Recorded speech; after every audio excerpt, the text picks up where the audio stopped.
Naomi had taken a bad cold. It was sort of October time, 2008, and she had her GP had put her on antibiotics, and she wasn't getting any better. She was losing more and more weight. She'd lost, by the time she actually got diagnosed, she'd lost just over 2 stone. She had been out of school for about 3.5 months. She had just started P7 and she was out for quite some time, in and out of hospital. Could have been in for 2 days and out for 2 days and back in for a week and out for 1 day and back in again, and it was just open ward access we were on in the end. I worked in the school. I was a cook, down one of the cooks in the kitchen, and Naomi came up to me at dinner time and she was rubbing her chest and she said she had a lump in her chest and it was sore, and all the kids were in the dining hall, so I said to her, wait till we get home and then have a look, and I forgot all about it. God forgive me, I just forgot all about it. And then I was doing her homework that evening, and Peter was cooking pancakes, and I happened to notice her rubbing again, and I asked her if it was still there, and she said it was. So I rang the hospital. It was the size of like a cherry tomato, and it rang the hospital, explained what was going on, that we were coming back in again.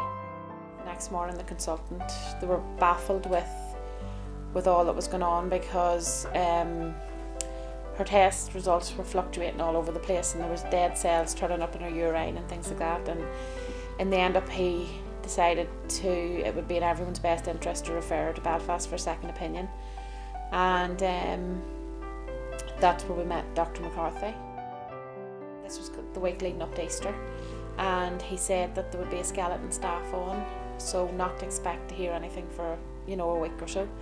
And I was lifting Naomi out of the bath the next morning, and Jodie came up the stairs with a phone saying there was a strange man on the phone, because Dr. McCarthy's Irish, and the voice. So he said that Naomi's test results were back and that he needed to see me first thing the next morning. We had to travel up at 9 the next morning. Naomi was supposed to come with us, but she had been sick all night, and it was 5 a.m. before we got her to sleep.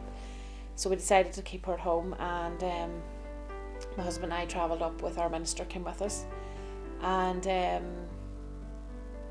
we went in. Dr. McCarthy was there, and he sat us down in the chair, and I asked him if she had cancer, and he said yes, she had. Being told your child has cancer is something that no parent ever wants to hear. But the harsh reality is that every day 3 children, teenagers and young people in Northern Ireland are diagnosed with this disease. Here Donella Meade shares with Fermanagh TV the events leading up to that heart-rending day when her 10-year-old daughter Naomi became one of those sad statistics. Don't know what we'd say we felt like. Certainly for me it was like being hit with a steam truck, I think is the best way to describe it. And that was the reason the minister came with us, because he said if nothing else he could be an extra pair of ears. Explained that she would have to have high dose chemotherapy.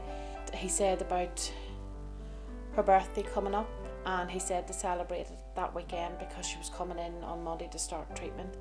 Explained things that we had to speak to her about, that for a girl her age, particular girls, that her appearance would change, that she would lose her hair, things like that he said were important, and the fact that she mightn't be able to have a family. We had to tell her that, because he said that where it wouldn't be important now, in years to come it would be.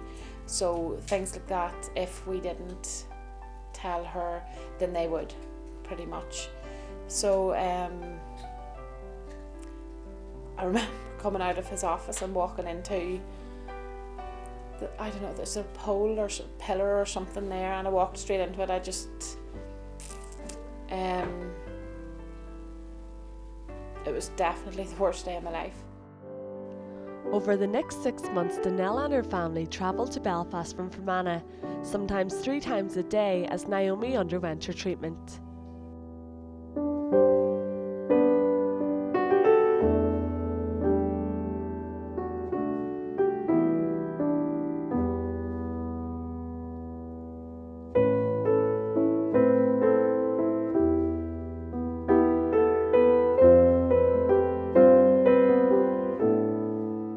understood because like they sent out some like wee books for my wee sisters, and then as soon as like they were reading it to them, then I like understood more about it, and then I got like wee leaflets and all coming home, and I sort of not get used to it, but just I started to make friends with it.